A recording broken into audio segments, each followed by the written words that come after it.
ప్రజా సమస్యలపై పోరుబాటు పడదామంటూ వైసీపీ నేతలకు ఆ పార్టీ అధ్యక్షుడు వైఎస్ జగన్ దిశానిర్దేశం చేశారు.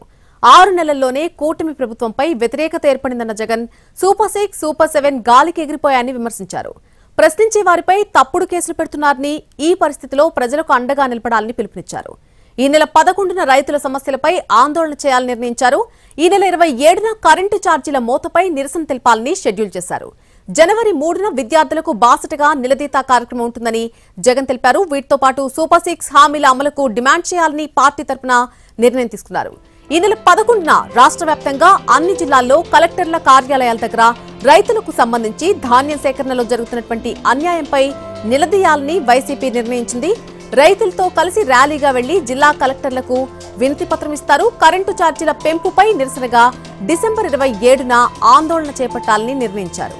జనవరి 3న అన్ని జిల్లాల కలెక్టర్ల కార్యాలయాల దగ్గర ఫీజు రీఎంబర్స్మెంట్ పై ఆందోళన చేపట్టబోతున్నారు.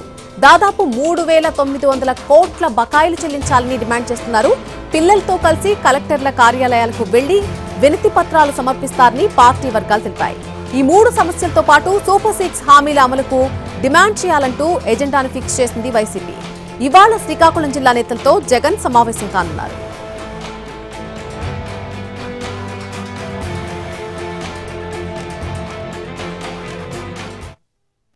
ప్రధానమైన అంశాల మీద, రైతుల సమస్యల మీద, కరెంటు ఛార్జీల బాదుడు మీద, పిల్లలకు చదువు సంబంధించి ఫీజులు కట్టలేని పరిస్థితిలో ఉన్న పిల్లలు ఎదుర్కొంటా ఉన్న సమస్యల మీద, ఈ 3 అంశాల మీద వైఎస్ఆర్సీపీ డిసెంబర్ మాసంలో ఈ 3 అంశాల మీద గట్టిగా ఉద్యమ బాట పట్టి